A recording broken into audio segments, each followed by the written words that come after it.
Good morning and welcome to the Red Ned Show, where it's always morning, even in the afternoon. I am your host, Jay Edgar, and I'm joined to the other side of the screen by my wonderful co-host, Elaine. Elaine, how was your week this week so far? Pretty good. How was yours? It was good. We've definitely had a week, that's for sure. I know that you and I have been tweeting incessantly about everything that's going on here, and we've been taking bets as to how long it is going to be that we're going to be talking about this mess that happened on Wall Street this week, and it's going to be a big one, that's for sure here, but this is the Red Ned Show. So, we've got a couple announcements before we get into much of anything else. First and foremost, for those of you over on the big six platforms that we normally stream on here, I want to take some time and have you guys welcome in a new audience. We have joined in as we are currently trying to marry our two communities together a little bit more deeply. We are joined now by Elaine's Facebook page as well. So, for those of you that are watching over on the Facebook page... Yeah, by my community. We are now streaming to my Facebook page, which has close to 40,000 followers, and we are already at 100 viewers right now. And they are very active in the chat and saying hello. So, hi, I'm really glad you're here. If you guys want to interact with other people that are in the conversation that are on other platforms other than Facebook, hop over to our YouTube channel or Twitch or one of the other channels so that you can see everyone's comments from all of the platforms that we stream to. I will only see the Facebook comments. So some of my responses may not make sense because I might be talking to someone else. So if you want to stay on Facebook, that's totally fine. You just won't be able to see everyone's comments from everywhere else. So just keep that in mind. Yep, and everything, I put a handy link in the description everywhere. So I think actually the Twitch link is expired. I don't think I've changed that yet, but I actually changed that just recently. So that's not Edsblog Twitter anymore. That is twitch.tv/jedgar101 if you want to get it over on the Twitch side. So, and those of you over in my audience, please be very welcoming to the new audience coming in, get some conversation going with there. And as always, we will take a conversation on all platforms between topics, including YouTube, DLive, Twitch, Periscope, Facebook on both audiences, and Trovo. So if you've got questions, get them in and we will check that out as well. Also, as far as community building goes, we have made the decision that we're going to start moving away from the Discord community. After we just put webhooks into the Discord community. Elaine has taken the day and started building a Guilded server for our show. She also worked a little bit on the generational gap and doing a full community sweep for the Freedom Scoop Media Group, which means that you will also be able to see and possibly interact with different programs such as the Generational Gap, the Daily Ignoramus, the Freckles and Brit Show, the Breakdown with Birkenhoff, and the R-rated conservative community. So come on over there and check that out as well. Links will be coming, and throughout this week I'm actually going to clean up, because a lot of the stuff that is in the description right now is old information, so I'm going to go and clean a lot of that up and get the credit where credit is due and get that all set up as well. Those of you over on the main channels also see that we got a new background. Thanks once again to my wonderful co-host who has been instrumental in helping to start build up some of this here. Brand new tile for the audio platforms, brand new tile for the back of the screen, and it looks great. I actually got a new title card for Contemporary too, which I was pretty pumped about as well. So thank you very much for that. You are welcome. Yeah, we're going to have a great time. We're already at 100 viewers, so it's going to be very active today. I might talk a little less during the news segments because I'm usually one who keeps up with the chat. So this is the first time we've done this with everybody from my platform too. So Hmm. um, it'll just take us a couple weeks to get used to it, but we should get rolling on the news, don't you think? We should. By the way, I never noticed this before, but it does look like Facebook is working in the main chat. I noticed that. So I'm going to not worry about Facebook. For those of you who are Facebook users, I've been having issues with my desktop for like 2 weeks. It keeps timing out and giving me errors. It's very irritating. So I'm really glad that you're all getting pulled into my Restream chat so that I can still interact with you and not have to fight with my computer. So yay. Well, we have got some stuff to get to here today, so we're going to move right in onto this as well. Just a little bit of a catch up from news stories from the past weeks. Actually, should I? Well, no, we don't have to tease the topics. Everybody knows what happened this week. But we do have to take a little bit of time and catch up a little bit on what happened in some past stories and some smaller stories that happened throughout the week. First and foremost on the list today, a group in Colorado County, or I'm sorry, a group in a Colorado county seeks secession from state to join Wyoming. The Hill reports a group Interesting. of disenfranchised Colorado residents are exploring the possibility of annexing from their home state and changing boundary lines so their entire county becomes a part of Wyoming. Christopher Richards is leading the effort with his Weld County, Wyoming political committee created last February, according to local outlet Fox 31 KDVR. So they're pushing right now to get the ballot initiative onto the 2021 ballot that they're going to be having, just basic local elections there. And we will see if the lines get drawn or not. I'm not really sure what the process is behind all of that, what has to go on with that, if there's got to be money exchanged or interstate commerce, or if Congress has to get involved. But yes, this county is looking to try and join Wyoming. Okay. More power to them. I mean, they annex cities into big metro areas. Like Indianapolis has done that in the past, and I think Atlanta has as well. And I believe Nashville has too. So that's not uncommon for it to happen at the local level, but I'm really interested to see how far they get with this going from one state to another state, because that would literally change over all of their infrastructure to their new state Hmm. and their tax level and like everything. So yeah, Well, interesting. part of that does seem to be it's because of the taxation that's going on from Colorado. And one of the quotes that I read from, because I read this article this morning, one of the quotes from the article stated that Boulder and Denver only care about Boulder and Denver. So the largely ranching community of this county is pretty much getting the shaft out of the capital. So that's why they're trying to make the move. Plus, this shoots an old George Carlin joke right in the ass because George Carlin stated that it was easier to make Colorado into the prison farm for the drug addicts and alcoholics because it was square and those were cheaper to fence off.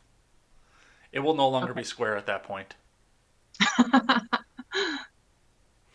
A little bit of news from the Lincoln Project in all the fun that those guys had over there. After coming out and saying that they needed to move the Republican Party back to its Jesus conservative roots, Lincoln Project co founder John Weaver exits after reportedly sexting young men. This is from Kathy Ann Boniello over at the New York Post. So essentially, it turns out that John Weaver has been sexting with young men. Now, it was mentioned in the live chat this morning. Once again, this is one that I pulled over from my morning show this morning. That this may have been going on with somebody who was as young as 14. I have seen no justification for that. I've seen no confirmation for that, but that has been rumored. But it does appear that this is a gigantic Me Too, except it's with young men instead of young women. Okay. I mean, men can be victimized too. So yeah, it is a Me Too movement because anybody can be a victim of harassment and misconduct. So And one for me, I wish for the best for the victims. And as far as I'm concerned, the Lincoln Project can just cease to exist. yes, I'm very big onto that one. One for me too, and it's just like I I don't care who you sleep with or how you pee. That's always been my Be judgment to consensual. yeah. I've never cared about that, but it's funny to me that these people are trying to move the GOP back into their Jesus Christian conservative party, and then this comes out. So, well, good luck to the victims and good luck to Weaver as well. A little bit of news from election time here. Arizona's largest county unanimously votes to conduct full forensic audit of election equipment after the inauguration. Okay. Let's do it afterward. Oh Yeah. my God. So the Maricopa County Board of Supervisors voted unanimously last week to conduct a full forensic audit of election equipment in Arizona's largest county. And their reasoning for this, of course, was to make sure that their constituents feel that the election was as safe and as secure and accurate as possible. Okay. That should have been done 2 months ago. Probably. But all right then. The anti-vax crowd got a little bit of attention this week. Reading from CBS, anti-vaccination protests temporarily shut down Dodger Stadium mega vaccination site. So a bunch of anti-vaxxers decided to stage a demonstration outside of the Dodger Stadium saying that coronavirus was fake and that vaccination is evil. And I'm sure there was many other things that went along with that. But they got it to a point that they shut the entire system down. Now, at this point, nobody has missed an appointment. They were able to go back and reschedule appointments. Everybody who wanted to get the vaccine got the vaccine thus far. But they got it shut down temporarily. Any commentary on that? I know you're in the chat. No, I'm in the chat. They are very active. Yeah. That's good, though. Okay. So, what are our big news stories for this week? Oh, I've still got lightning round going. Still? Yeah. Okay. Lightning round needs to go more like lightning. Well, I was waiting for you to comment back on the anti-vaxxer one. I hadn't seen that one. I did see the story about I think it was a bunch of nurses that broke down on the highway or something in Seattle, or their like refrigeration unit on the truck that was carrying the vaccines broke down, and they basically went car to car on the interstate and were like, "Do you want to get vaccinated? Do you want to be vaccinated?" Because all Okay, these that would doses freak the are fuck being- out of me. It would scare the crap out of me if someone knocked on the window of my car and was like, "Do you want to get vaccinated?" Have you heard of our Lord and Savior, Dr. Fauci?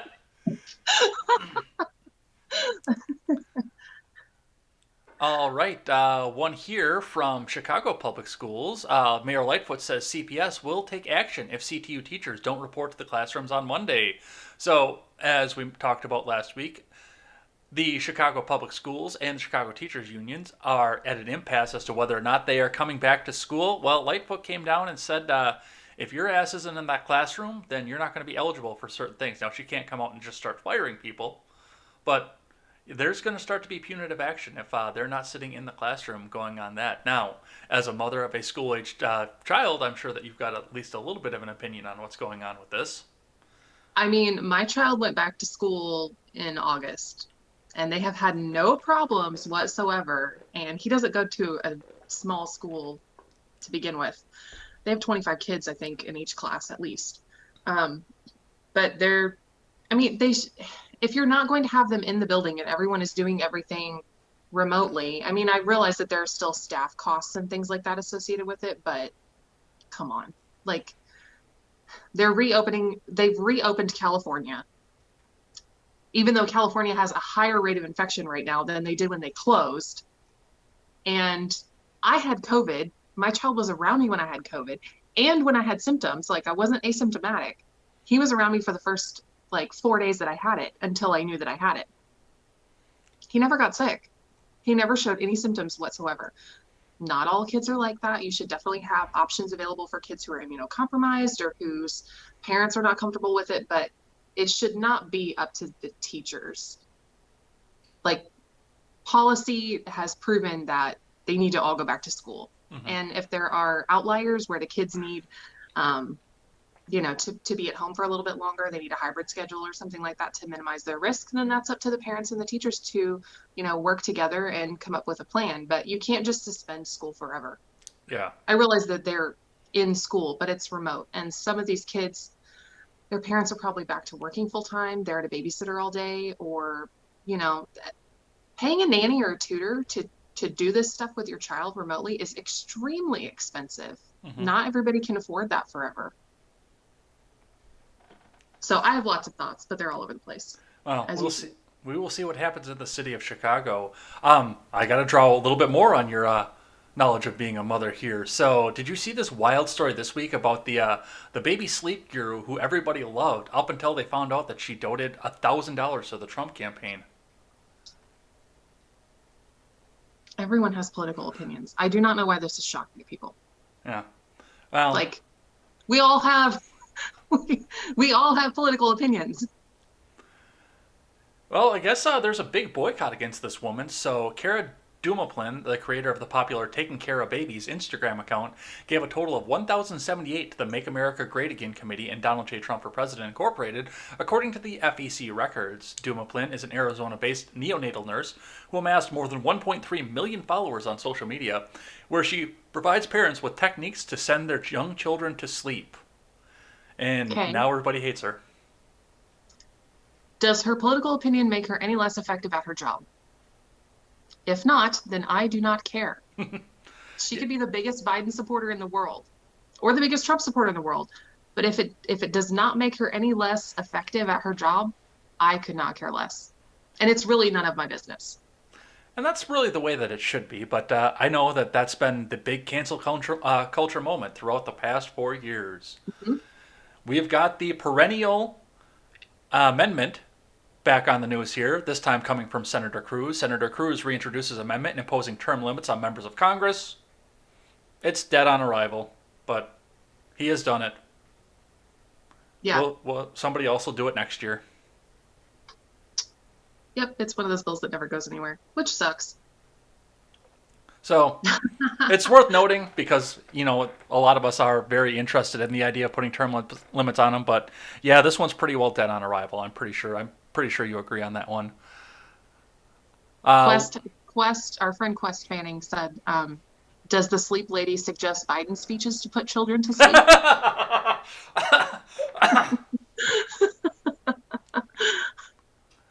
Okay, got a little bit of news from the office of the former president. Yes, you heard that right.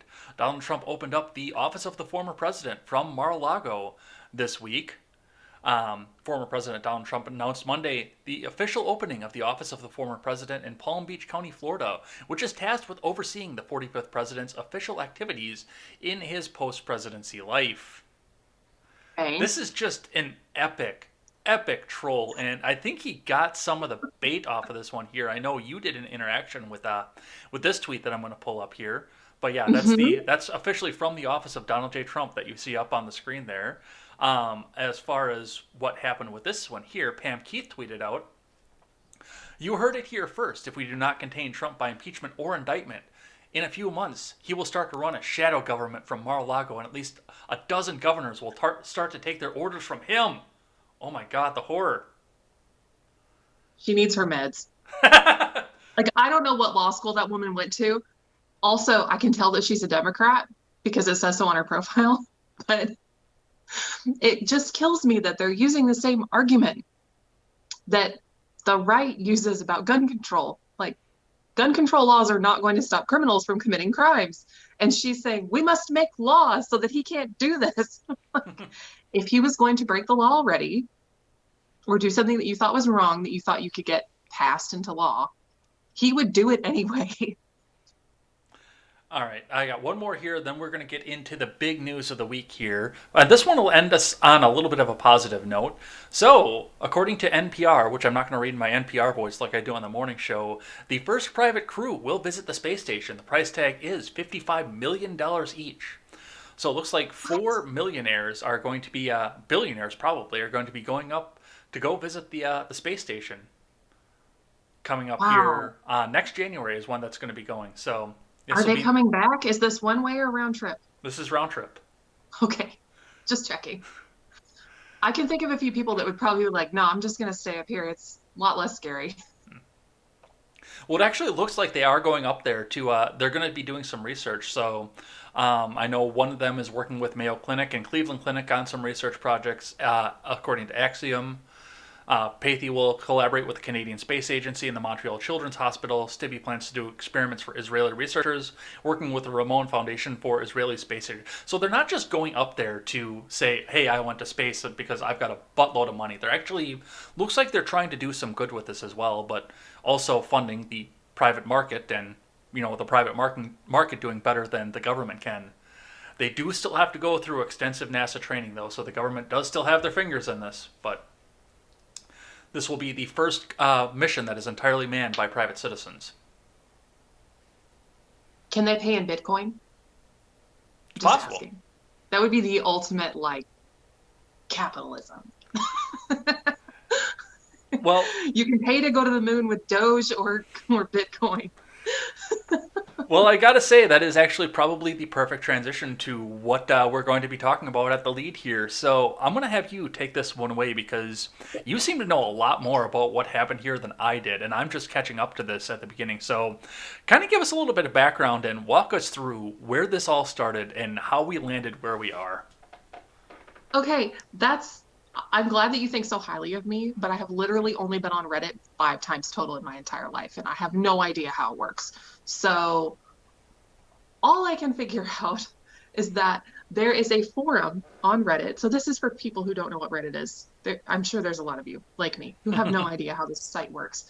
To me, it's like this giant black hole. So there's a forum on Reddit where I guess they always talked about I don't know, stocks, Wall Street, the activity on Wall Street, what the hedge funds were doing and stuff. Well, they somehow managed to get one step ahead of the hedge funds and see what they were doing with squeezing these short stocks or short selling these stocks, or I don't know the terminology. And they decided that they figured out that these hedge funds were just buying up all of this GameStop stock. Say that 5 times fast and tell me it's not difficult. I read this all in contemporary every morning. I understand the struggle on that one. Now I know why people say stonks, because that's easier. So they figured out what they were doing with GameStop, and they said, we're going to beat them to the punch. We're going to buy up all the stocks, and we're going to hold them long enough to make them have to sell theirs sooner than they want to before the price drops.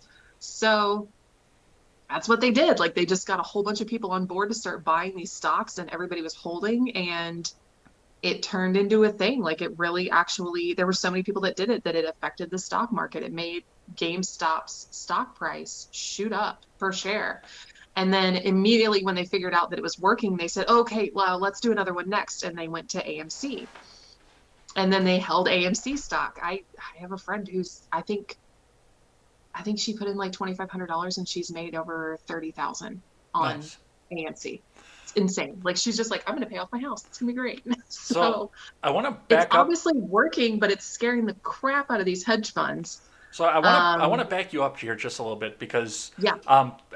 And I almost know nothing about what's going on here either because I've never really been involved in the stock market myself. But some of the differences from what you're saying is it wasn't that they were buying up the stock. So when they do a short sell like this, they go out and borrow a bunch of stock and then they go back and they sell it at a price, hoping that it'll drop, and then go buy it back at the lower price, then give the stock back to who they borrowed it from and pocket the difference is what we're trying to do with this. They're trying to go back and make money off this, gambling against a company that they believe is going to fail, which the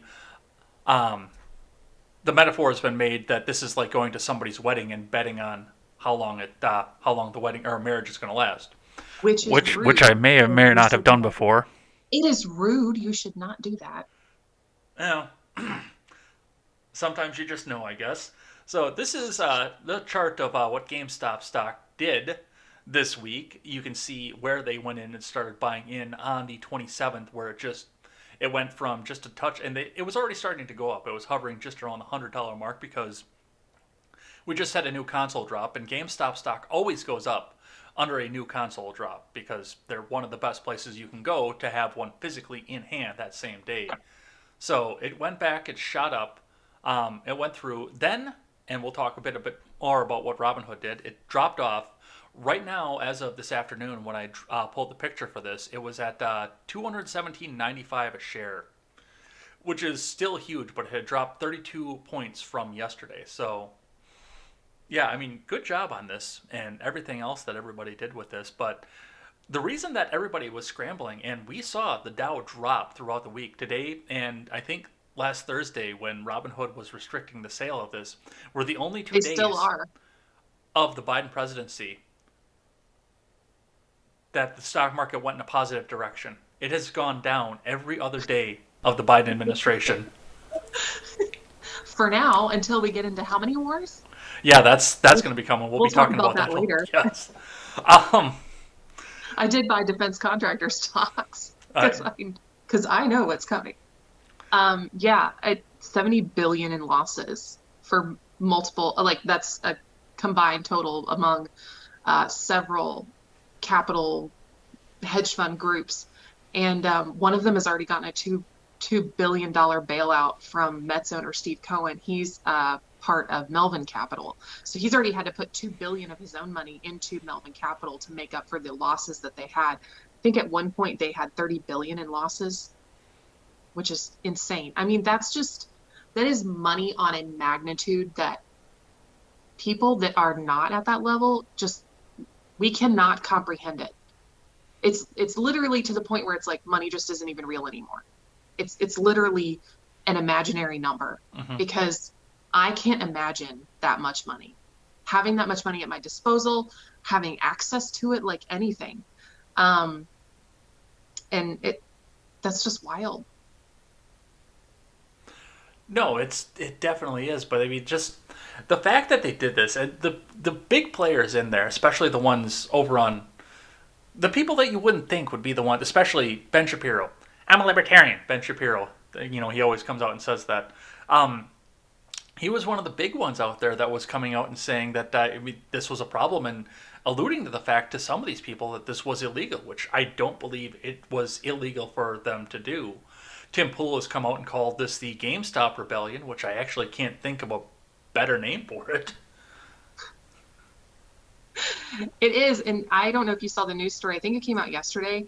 Um, they put a hold on blue painter's tape and put it across the bowl that looks down Wall Street, um, over the Bowling Green. They put it over his forehead, and then they put another one, I think, on his lip or something like that. I didn't see that, but otherwise that would be on the screen NYPD right thought now. NYPD thought that the appropriate response was to station two counterterrorism officers next to the bull over some blue painter's tape. So it's I mean, this story has been wild. Some of the developments that have come up off of this, they found out. Various people over on Reddit and other news sites have found out that the hedge funds were borrowing 140% of the available stock. So they were borrowing more stock to sell than actually existed. Right. That's nuts too. Like, I don't understand how that can be legal. That's the question, because the legality of everything that comes off of this has been discussed, including, well, hedge funds they're just doing free market capitalism. Well, They're no, not they're though. not. That's got to be illegal if they're selling more product than what is available. Right. I mean, if there are laws in place that allow them to do that, one, that doesn't mean that they're right. Two, who signed them into law? These hedge fund managers, people that manage this kind of money of this magnitude, which Hmm. I was just talking about, these are the people that dump $100 million into a super PAC for a candidate. That's those people. So they have people that work for Biden on speed dial, and they just call and they're just like, "Excuse me, no, I am not losing all of this money. Otherwise, I am never donating to you again." Well, and that's been one of the big questions that comes off of this, and I've talked a little bit about this, and I put a few things up in the notes here. First off, Elizabeth Warren has been very, very, very, very, very, very, very vocal about this because the casino and the stock market and all the little people and everything off of this. But I mean, one of the big questions that popped up throughout all of this is what happens now when the government gets involved and bails these companies out. Right. which I think Yeah, is exactly. They're going to going. end up bailing them out anyway, like they bailed them out before, and everybody's going to get mad. And, people that don't sell off at the right time, like you and I, people that from the forum or whatever, Mhm. they could lose a lot of money, like a lot of money for them, like relative to them.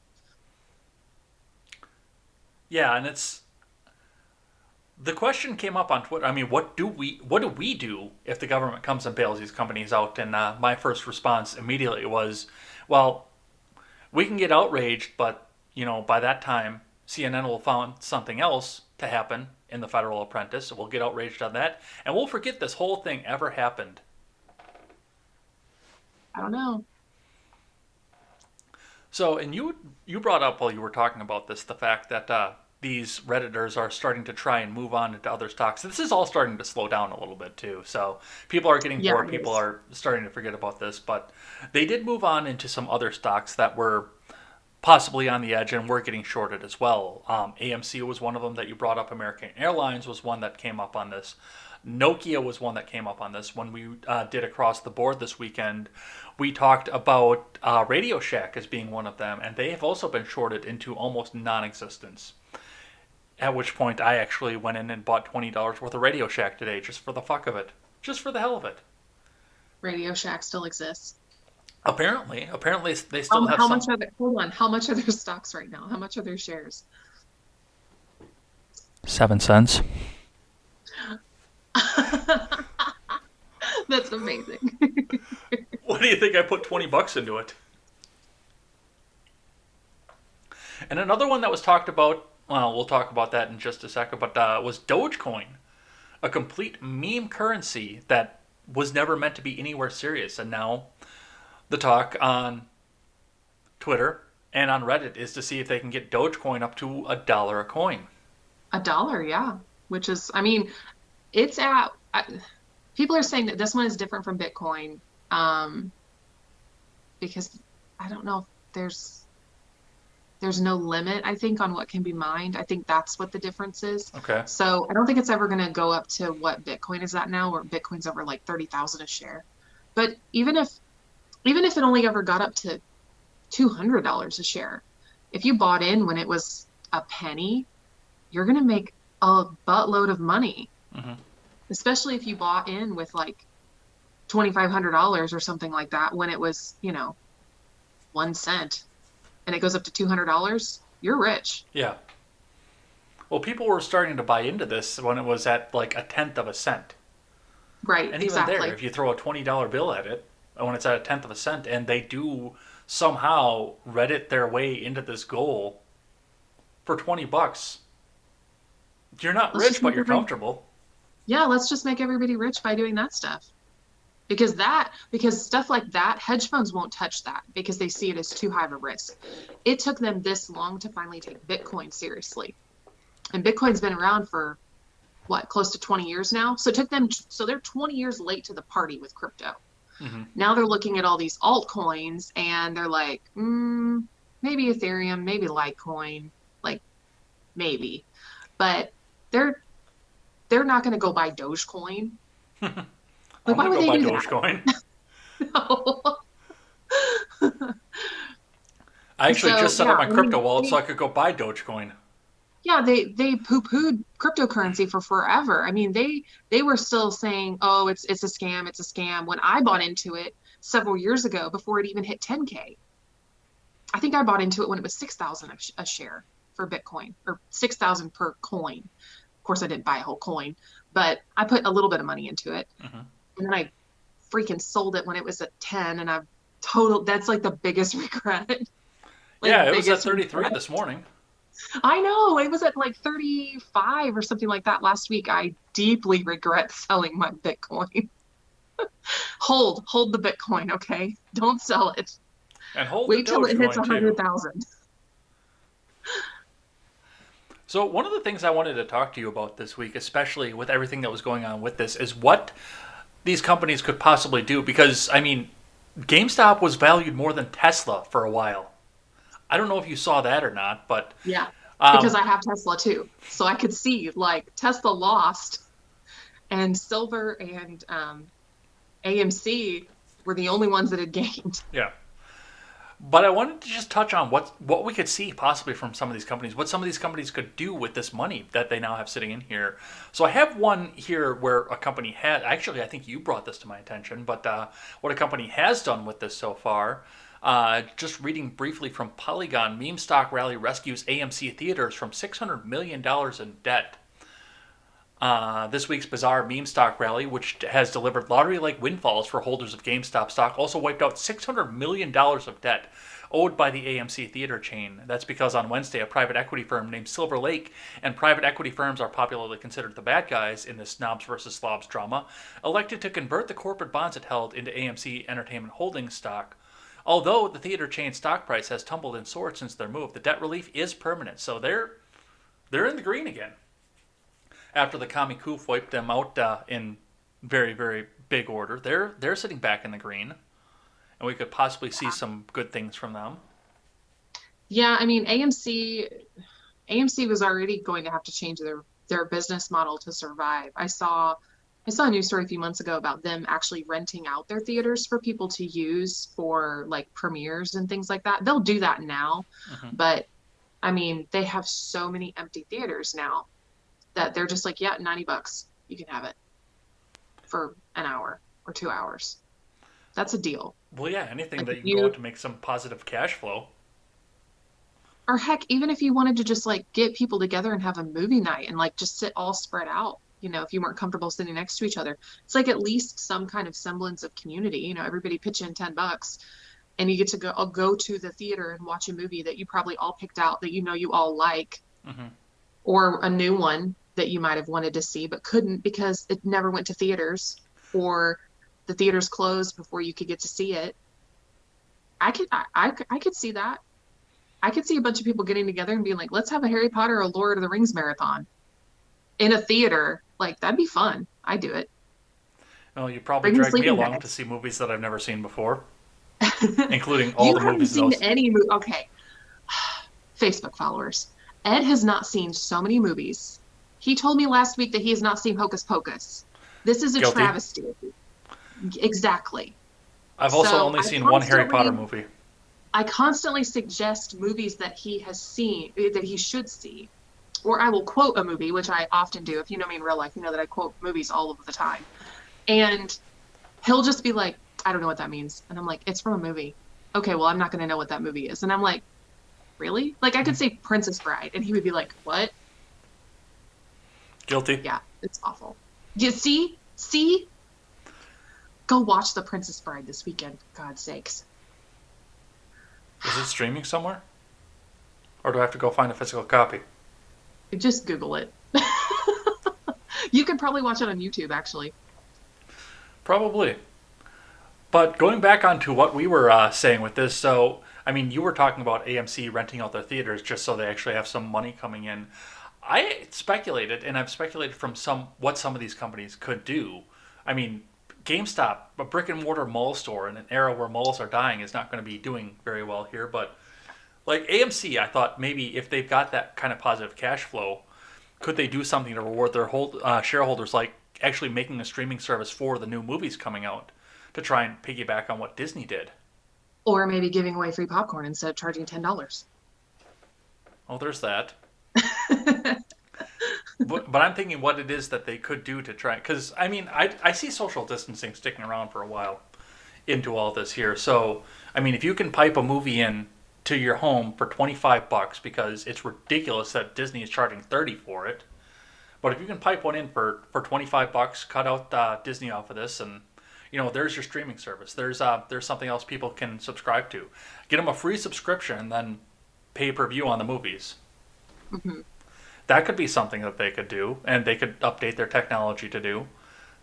And then people Maybe. would still have the option too to sit and watch the movie at home or go to the theater when the theaters open back up.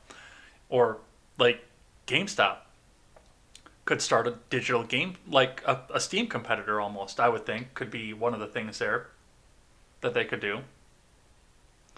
BlackBerry and Nokia were on that list. I could see possibly, a new Nokia smartphone running a BlackBerry operating system, a competitor to Google and Apple for sure. I would actually buy that probably. I'm not gonna lie. What are your thoughts on any of that? I mean, I'm sure that they'll come up with some ideas and hopefully they're good ones. Hopefully it keeps the company afloat. Um, I did get some blowback for being happy about it because people were like, oh, it's owned by China. They employ 40,000 people in the United States, which overall is 40,000 a lot. No, because we have 320 million people that live in this country. But but if Reddit saves 40,000 jobs, they're already doing better than Joe Biden because he killed at least 40,000 just stopping the Keystone XL pipeline. Oh.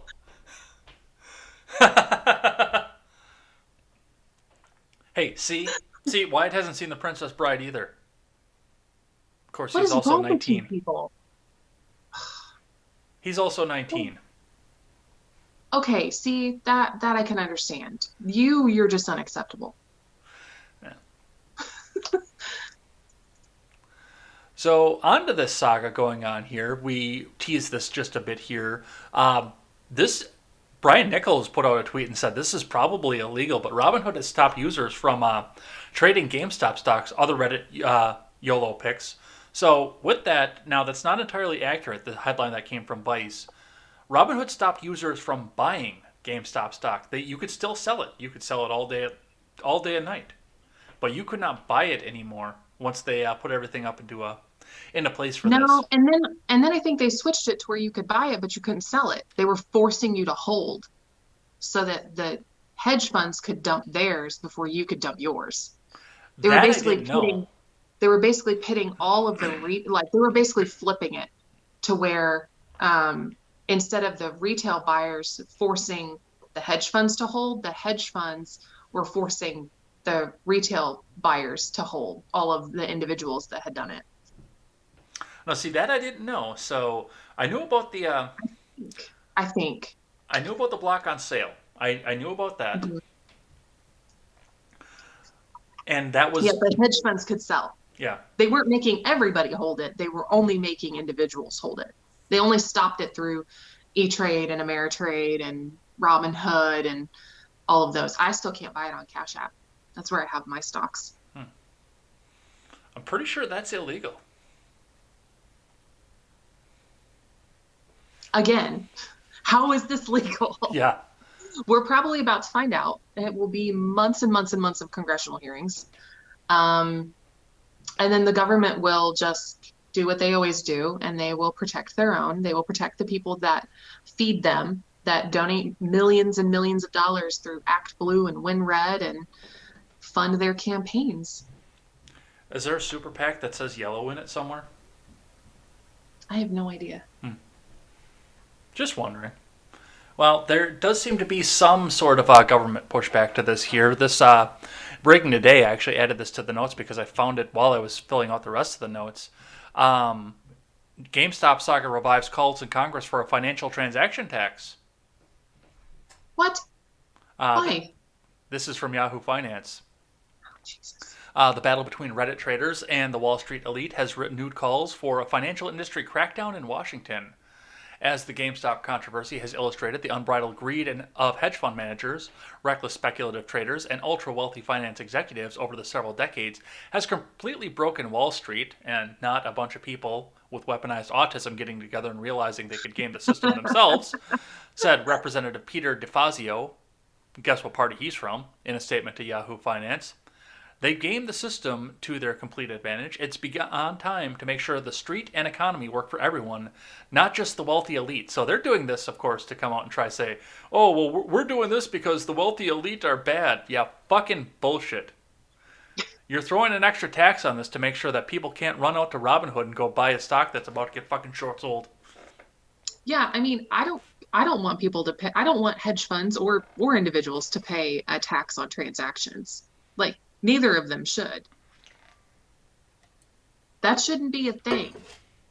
Well, I know you, and you're not really thrilled about the fact that they have to pay a tax on their income either, but No. I will keep that in mind. But I mean, yeah, as far as what you're buying and selling, especially interstate like that too, it's No, there shouldn't be one. Not on Wall Street. We're trying to get less taxes, not more.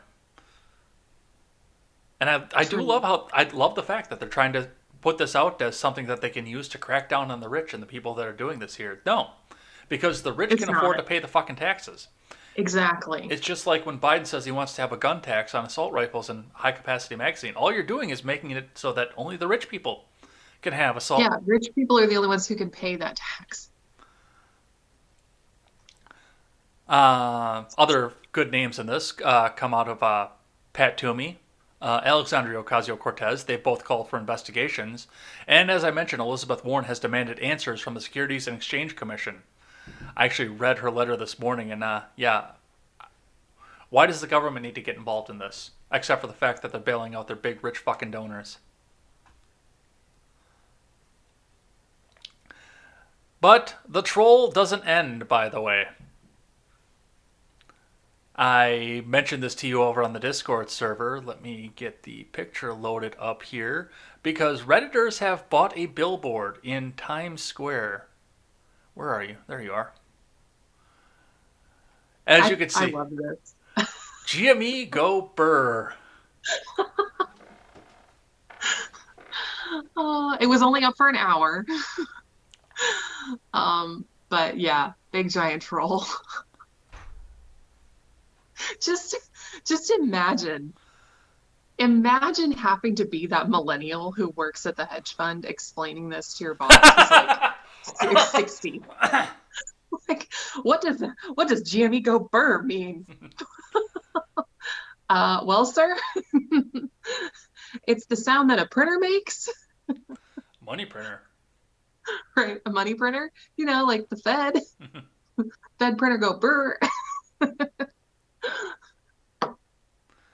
So, It's just funny. yeah, I thought that was great. But the best one that I took out of this whole story, the best thing that I took out of this entire week's one was an op ed from CNN, uh, come from Chris Cillizza, because it couldn't have come from anybody other than Chris Cillizza. How Trumpism explains the GameStop stock surge. I love this. I love that they're already just like white supremacy, and it's clearly not. White supremacy and Trump. Yeah, that was immediately where they went to on this already. Oh yeah. Oh yeah. There's still because everything for the next 4 years is deflect, deflect, deflect. Biden might not be the kind of president that always refers to his predecessor like Trump did to Obama. That's okay. He's But got the the media to do it press, for him.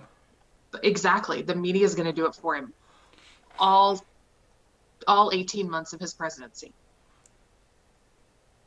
It's it is. I don't even have the words for this right now. I really don't. CNN writes, at the core of Donald Trump's angry populist appeal was and is this sentiment. The elites think they know better than you. They think they can tell you how to live and what to believe, but guess what? We the people are smarter than the elites. Trump elucidated this argument in its purest form at a rally in North Dakota in 2018 when he went on this riff. What made Trump's argument so potent politically speaking is that he wasn't just calling out the elites, he was saying that the average Joes need to rise up and actually show them how wrong they were. So yes, Chris Liz has completely blamed this on the former president. In 2018, he was working with Reddit in 2018.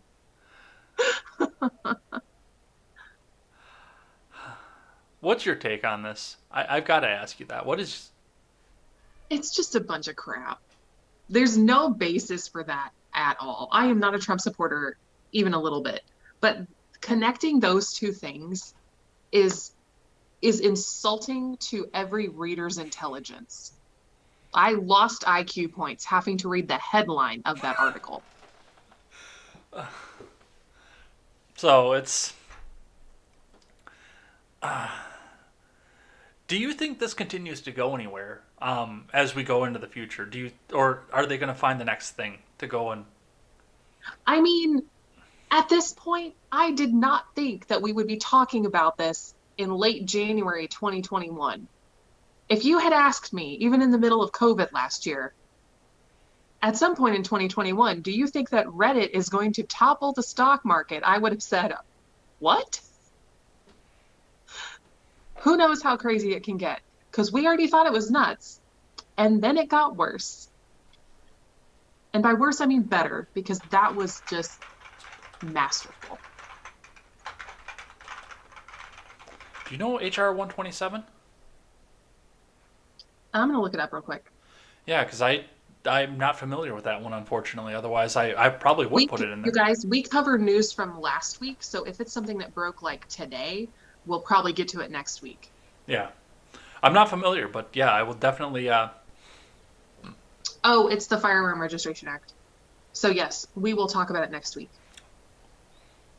Something new, Yes.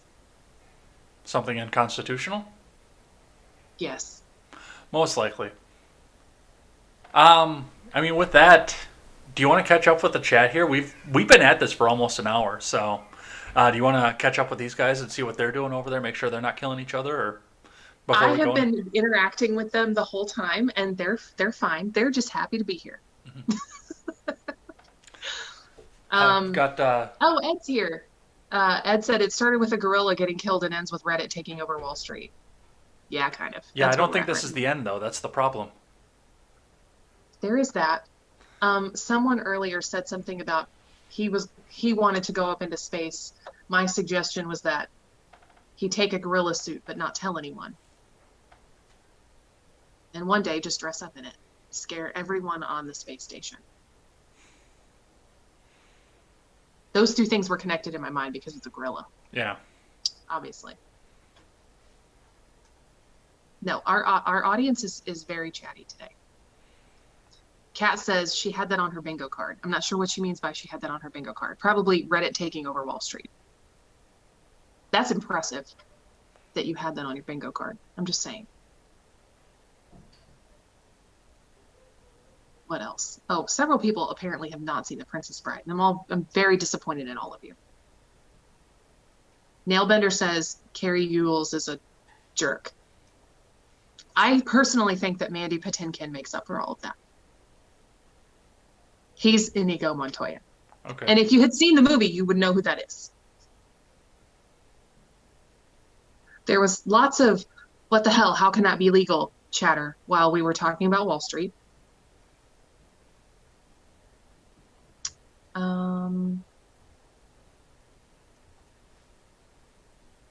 Frank says GameStop had a plan to transition to esports hubs like Internet Cafe from days of old. Okay.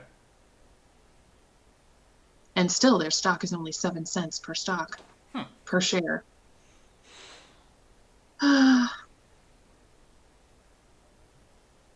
Quest says, I think crypto has made it. I will think crypto has made it when its significance is an ubiquitous daily use instead of speculation. I don't think it's ever going to get there. At least not until the boomer generation is gone. But even still, I know we've got Ron Helton out there. He says it every morning when I talk about Bitcoin. If you can't hold it or mold it, you should have sold it. Joe from Facebook says Shapiro is as libertarian as Pelosi. Kind of agree. Mark said total losses are upwards of 300 billion. Which is With a B. amazing. Unfortunately, the problem with that is that a lot of these hedge funds had to sell off their, their regular growth stock, like your Microsoft, your Apple, and whatnot. That's what plunged everything back down to the 29,000 mark. I guarantee Yeah. it.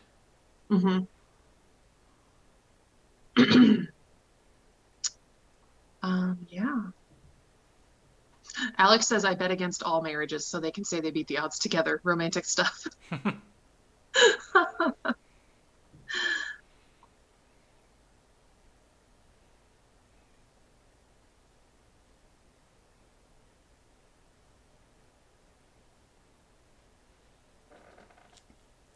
Yeah, I think we're pretty much caught up. We can't wait an hour to go into the chat now when we have 100 people watching because that's a lot of talk. It is. And I should probably take the billboard back up off the screen, although it was entertaining to look at for quite a while. It was entertaining. I love that one. I want it to be memorialized. With all the talk, because that seems to be what all the news outlets were talking about, was the the GameStop saga, and nobody else talked about anything else. But we do need to talk about some of the other stuff that they tried to cram through while we were all watching GameStop here, including the fact that there is an impeachment that's going to be going on somewhere in the near future here. So I know you brought this up, so I wanted to get your take on this right away. The fact that our dear former president from the office of the former president has a shiny new defense team coming into his impeachment. Oh So man, walk us through a little bit of that. everyone on Facebook got so mad at me, and I probably just didn't word my tweet super clearly because I said that if your defense team walks away, it probably means you don't have enough evidence to prove your case. Well, the prosecution is who proves the case. I do know that. I'm not an idiot. But all the articles that I have seen have said that they disagreed on the direction that the case should take. And it was Trump wanted them to focus on election fraud. He was pushing them to push election fraud, to make the prosecution prove election fraud. Find me election And fraud, okay? Make me the president. I will be the greatest comeback president ever, okay? and the legal team had kept telling him, no, this is about impeachment, not about election fraud. We can't do that. And then they came to a mutual decision that they were going to part ways after the defense team had never even signed a letter of intent or gotten paid, which is stupid. Like they should have, because dealing with Trump is obviously going to be a headache. Oh yeah, if you're going to So, be a lawyer for Trump, I would be like, we need to get some money up front here, okay? so you know my propensity for making predictions, and you know how often I am right in my predictions. Like Hmm. I was right about Sarah Sanders, I was right about Justin Amash. I've been right, you guys. If you're new to watching, I've been right about probably 5 or 6 predictions that I've made since we started doing this show. And they're just like little things. Hmm. And all I base these on is just normal human patterns of behavior and just a little bit of psychology knowledge. So, in my mind, if a defense team walks away, it's in this case, it's likely because he wanted them to push election fraud. Right. And in order for them to tell him yes or no on whether or not that's a good idea, they have to look at the evidence. So he probably laid out all the evidence, said, here it is. It's proven. Hands down. This was election fraud. Here it is. And all those lawyers probably looked at it and then looked at him and said, this doesn't prove anything. And this trial is about impeachment, not about election fraud. Yeah, I mean that's part of the problem is I mean this is so the fraud is so far away from what he's actually standing trial for, which is a bullshit fucking charge in and of itself. Not to Mm-hmm. mention the fact that 45 senators have come together and said that, yeah, this is probably unconstitutional and we should dismiss it. Which means Right. I don't And see where they get 67 votes from. I don't either. So that was why they left. So in my mind, I'm like, yeah, they left because he was being difficult No because he way. doesn't have the evidence. No way. Donald Trump being difficult? Right? I know. Like that never happens. I mean, I realize that their families were getting threatened and all this kind of stuff, but if they looked at that evidence and said, this is a slam dunk, then they wouldn't have cared that they were being threatened. They would have been like, let's do this. Like, let's prove this. We've got all the evidence we need. But they obviously couldn't prove it. And that wasn't even the subject of the case. So they were like, I'm not going to be, as a defense attorney, I'm not going to be forced to make this bad argument that I know is bad and then lose a big case, have Donald Trump trash me because that's what happens every time he doesn't get what he wants out of someone. Oh, well, they were terrible. Like that's what always happens. So you're going to get trashed by Donald Trump constantly. He's going to constantly talk about how terrible you are. You're going to have your career damaged by working with him. And you're also going to have your career damaged by losing a big case. Like your track record is going to suffer as an attorney. That's plenty of reason to just say, no, it's not worth the headache. I don't care if you're going to pay me $300,000 a day. I'm not doing this. Well, and I mean, as far as losing the big case, once again, I cite back to the Rand Paul vote that happened last week. I don't think they're going to lose the case.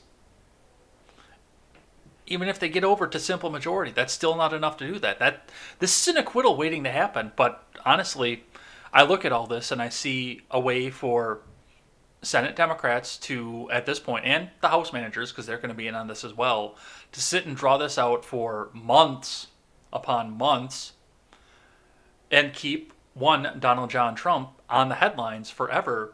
Meanwhile, one Joseph Robinette Biden Jr. continues to do stupid shit because that's what Joseph Robinette Jr. Biden Jr. rather does is stupid shit, and nobody has to report on that because the scandal of the year is the fact that Donald Trump is being impeached and his trial is going on. Is this conviction central? I can already see the CNN headlines coming out of that. Right. It's crazy. And like I said, they can hold this off for months. Yeah, How long exactly. do you think they can stretch this trial out for? I don't know. I mean, how long did the Bill Clinton trial drag on? How long? Wasn't that like months? Oh, yeah. Because I feel like it was months, and I was a kid in the 90s. Mm-hmm. Yeah, Literally, it was. that's one of it's one of three big news stories I remember from my childhood. I remember O.J. Simpson, I remember Princess Diana dying, and I remember Bill Clinton being impeached, or the impeachment trial. He wasn't actually impeached. But yeah, that's what I remember. And it went on for forever, it felt like. Yeah, they were talking about that forever. And of course, all the news stories at the time were, oh, these Republican stuffed shirts. All they wanted to do was impeach him because he had a good time in the Oval Office. I didn't know that was about perjury until like 4 years ago. Yeah, Just because of me what the either. I news. didn't know until I was older. Yeah, because of what the news was telling us. Right. There's some other news that comes along with this as well. So John Roberts is not going to be the one who is presiding over this. He was offered the position. I guess constitutionally he can't, so I don't know why he was ever offered the position to preside over this. But Because they just do stupid shit. I guess constitutionally, when it is a former government official, the president of the Senate pro tempore is supposed to preside over the trial, not the Chief Justice. So Patrick Leahy is going to be the one that's going to do this. Now, did you see he got sick this week? No, I didn't. Yeah, he got sick. He wound up being in the hospital. He was discharged pretty quickly afterwards, but I know a lot of people were speculating, apparently, and I didn't know this until I went back and looked into this afterward, but anybody who tries to raise any sort of legal challenge or any other sort of challenge to Donald Trump throughout history, and this is going to be before the presidency, befalls some sort of tragedy coming to them. But Leahy is fine. He's back out. He's ready to come out and preside over this. Leahy is a Vermont senator, so he would be the one that is opposite of Bernie Sanders, which, given he's the only person in Congress that's older than Bernie Sanders is, by the way. Damn. No, I'm sorry, the Senate, because Nancy Pelosi is older than Bernie Sanders. That's old. Both senators from Vermont are 80.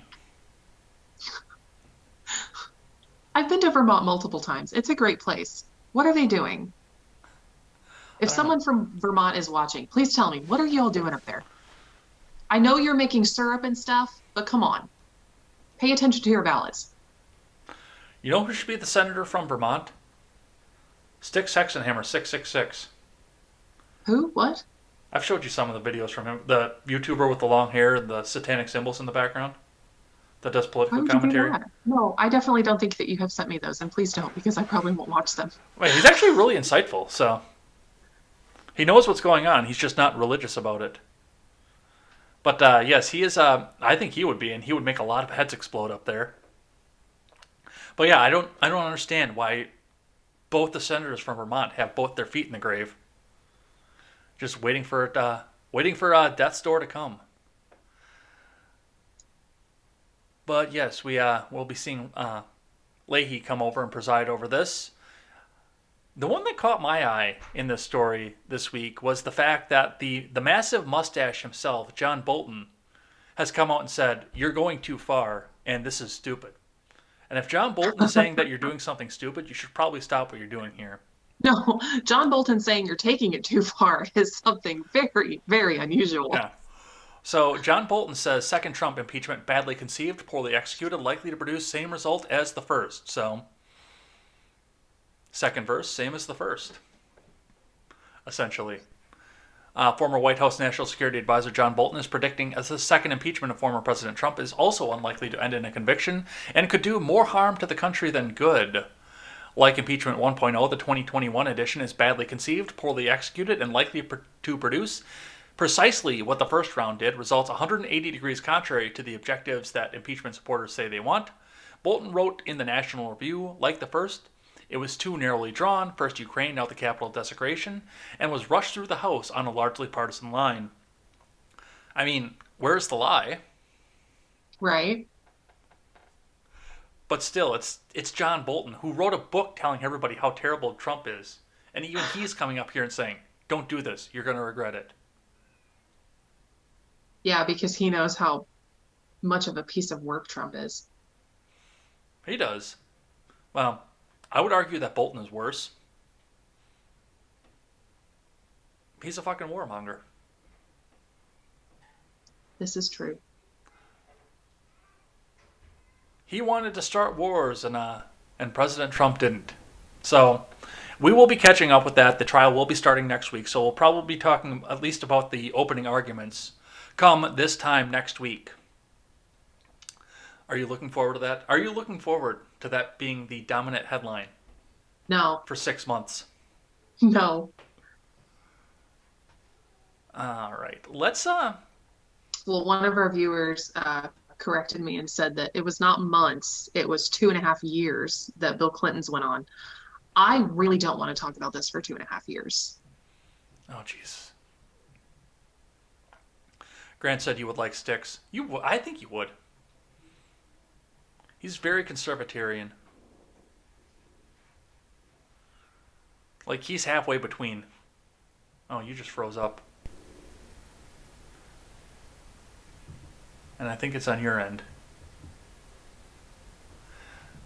Well, we have no Elaine right now, so I'm going to catch up with a little bit of the live chat here. See what's going on with you guys. Let's see. Where did we leave off?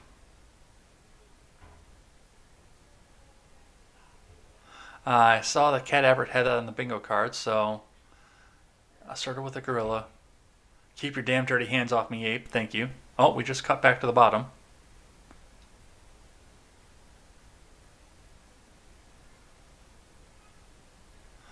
Let's see. Oh, and we lost Elaine. So we will see if we can't get her back here in just a second. I am going to... Well, I'm going to shut that side down quick until we get her back. But yeah, we will see if we can't get her back. And we'll do some live chat while we're waiting.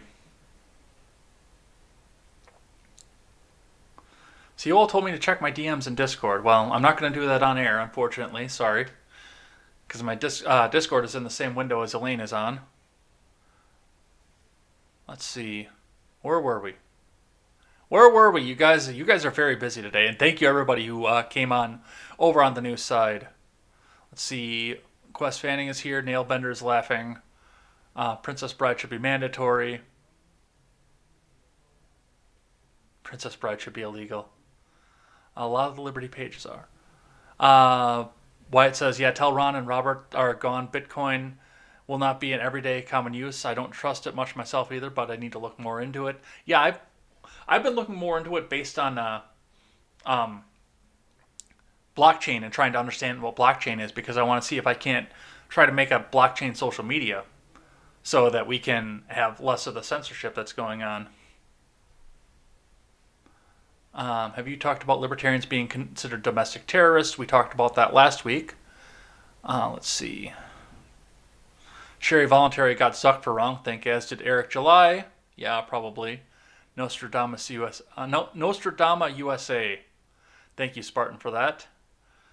I thought it might be my first live stream. Yeah, thank you guys for coming in. Let's see. Please know that this is a pre-recorded show with our psychic hosts. They can respond to your comments live from the past. Yes. Yes, this actually happened yesterday. We did this. Oh, there's Elaine.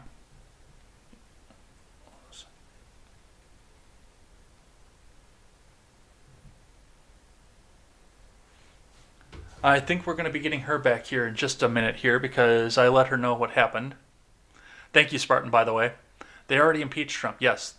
That's a good correction. Yes, they already did.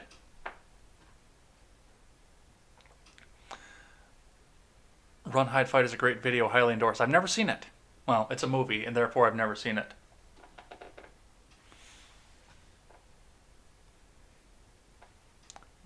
Why are you still expecting the Democrats to care about the Constitution? Well, I'm hopeful.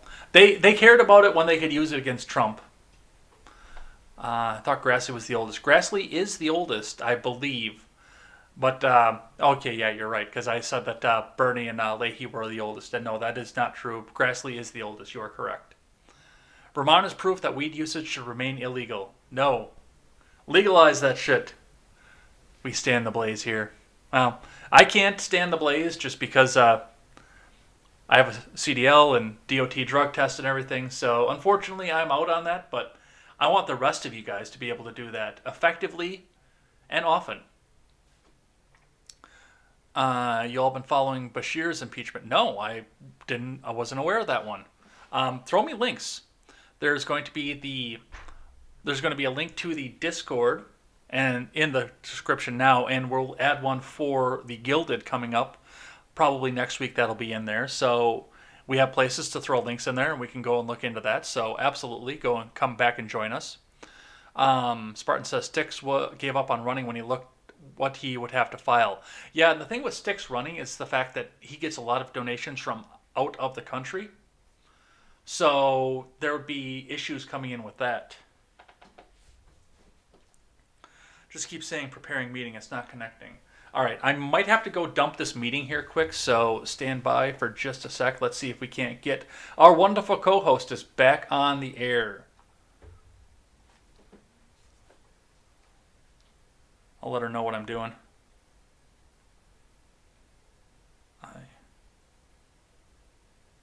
On-air production.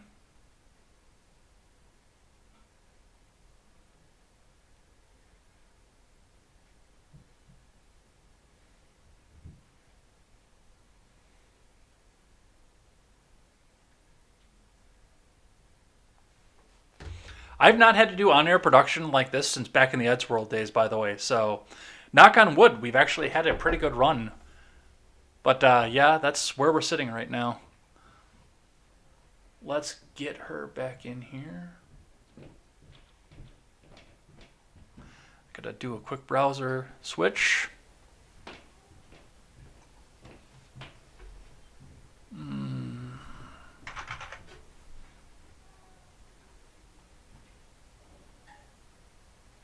Thanks for your patience, you guys. Really, this has been awesome.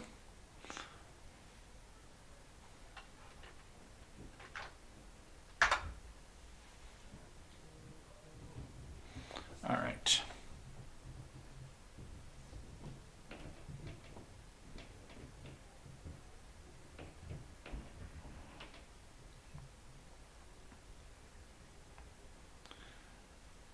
All right. The meeting link is sent out. We will watch for her to pop back in here, and I will catch up with some more live chat. While we're doing this, thank you once again for your patience. All right, where were we? This trial will backfire against Dems as they drag it on. Most of them are one foot in the grave. Thank you, Brent Gerens. Yeah, Stick said something about having to know where all his Patreon members come from or having to shut down his revenue from the internet. Well, yeah, that's once again, that's a big part of that is a lot of his financial dealings come from out of the country. So we will have to we'll have to see for there. And that's one thing I got to pay attention to because I've thought about running for an office myself. But as I've opened up the Subscribe Star now, Elaine's Patreon as well, that's partially funding both of us. So we will have to go back and look and see where all of our donations are coming from, what's going to be illegal, what's not going to be illegal, and what's going to fly past the Federal Elections Commission. So the oldest person alive in the USA should be president, VP second oldest alive, and we can keep going like that. We don't need to vote. Spartan, I disagree with that. Bolton is an expert on looking like an idiot. A pro, you might say. Thank you, Quest. Brent Guerin says, new war incoming. Daniel Perry says, I think for all your Facebook followers, we may need an introduction to this Ed guy. My name is Jay Edgar. We might have one like that because Elaine got a taste of my audience coming in here because she did my old show Ed's World before she agreed to be the co-hostess. So, and this was her idea to get back on here. Where are you, Elaine?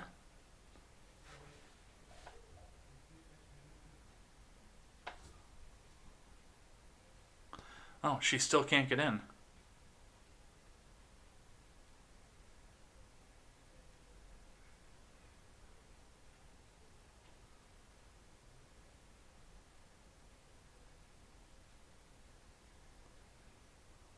So it looks like she is still having issues with the phone. I'm going to see if she can't come in on PC and finish this back out.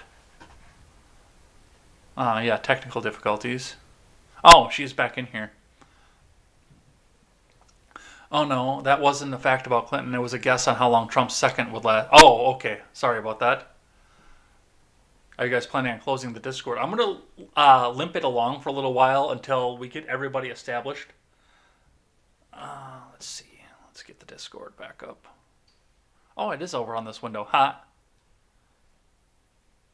All right, let's get that over there, and we will see if we can't get her pulled in. All right, it is sent, which you're getting this 10 seconds after it's sent. But it is sent out. Let's see if we can't get you pulled back in.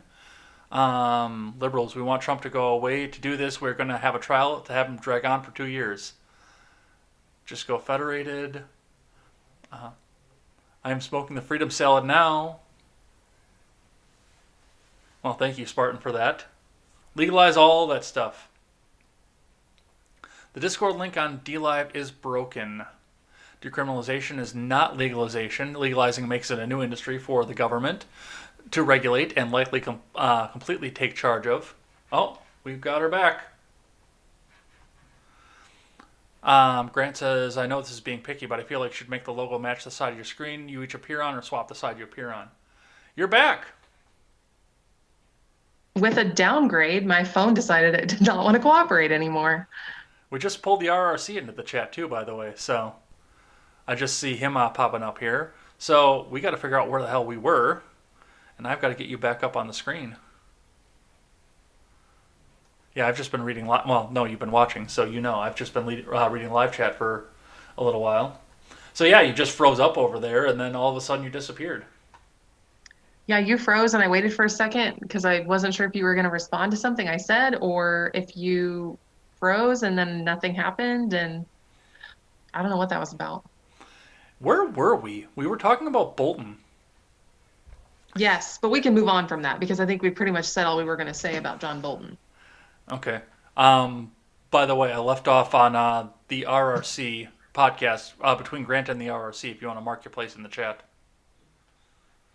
because we'll circle back to them here. So I want to talk just a bit about what's coming back out of the Biden administration and the pushback that he's had from this. Because I mean, Joe Biden has been one where. I said this at the beginning of the Gamestop thing. I think he finally got the unity that he wanted. I think it's just that we uniformly all fucking hate him. Mm-hmm. Yeah. I don't think he wanted that unity, but he wanted unity. So we've got a couple of things that are going along with this. First off, looks like he has turned around and... Where's the one I have here? From Bloomberg says he's withdrawing $27.4 billion in spending cuts that were proposed by Trump. And I went off on this morning because I read this one this morning too. And I was fucking pissed because the spending cuts that Trump proposed, first off, came at the 11:59 hour. Like, of course they did. He was doing this in December. And the first thought that I had is, why the fuck couldn't you do this in 2018? That was my biggest criticism of the Trump presidency, was the spending. Mm-hmm. That was the biggest criticism that I had for him. And now at the 11th hour, he just wants to turn around and put this down through line item on the omnibus, which he signed, by the way, It's insane. just for Biden to come back and say, you know what? No, we're going to spend all that money anyway off of this here. So, yeah, $27.4 billion that are going to go through. Well, you knew they were going to go through anyway, because there's no way in hell Congress was going to go back and say, oh, no, you're right. We can cut this out of here. Yeah, no, they were never gonna do that. And Biden was always gonna sign the big spending bills. They were never gonna get rid of really anything. Um, they were just gonna, the only thing they were going to do was spend more money. It was just a matter of where it was going to be spent. Yeah, and I know there's the talk about some of the stuff getting spent in foreign countries and then getting kicked back in donations and all kinds of other Hmm. stuff going on there. So that's going to happen too on top of all of this. Yeah. Let's see. Trump, remember he said, I will sign the omnibus and COVID packages with a strong message that makes it clear to Congress that wasteful items need to be removed, okay? Trump said in a statement in last December, I will send back to Congress a red-lined version, item by item, accompanied by the formal rescission request to Congress, insisting that those funds be removed from the bill.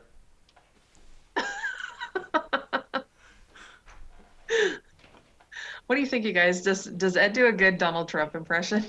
I am the best Donald Trump, okay? I am better than Donald himself. And Oh I no, will I don't be think the you're better. shadow I don't think you're president. better than Alec Baldwin. So yeah, that's all coming off of this, and that's all going to be spent now off of this. However, no, I want to save that one for later here. The other thing that came out of Congress this week is the fact that Senate Republicans now have outlined a $600 billion counteroffer, and they're actually going to meet with the president.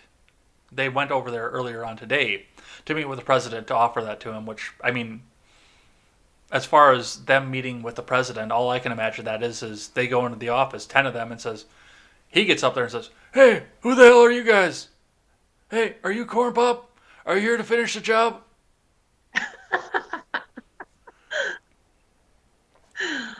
Poor Biden. But once again, I don't see this going anywhere, because they're sitting back now trying to talk about using budget reconciliation to force this through, because they can't get it past the filibuster, and they can't get rid of the filibuster right now. So I Yeah. don't know what this meeting is going to do. I don't think this is going to go anywhere, and yet we are going to come back and we're going to see all this get spent once again. Yep. That's what's gonna happen. Like I said, it's going to get spent. It's just a matter of what it gets spent on. Now, would you find an acceptable compromise to be a $600 billion stimulus check, or stimulus package?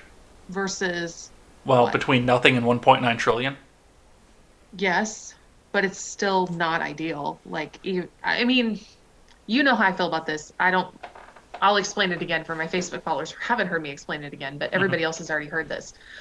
Once you got to the point where the government was shutting people's businesses down and forbidding them from going to work, they automatically became responsible for providing for those people because it was a choice that the government made, whether it was federal or state. If your government decides you are not allowed to work, they are responsible for providing for you now. So we are well past that point, Mm-hmm. and people that have said, "Oh, well, don't do that. Just open the economy. Like that's enough." It's not No, it's not, enough because there are a lot of businesses that because aren't coming back. yeah, there are a ton of businesses and jobs that are not coming back at all, and it doesn't cover any back pay.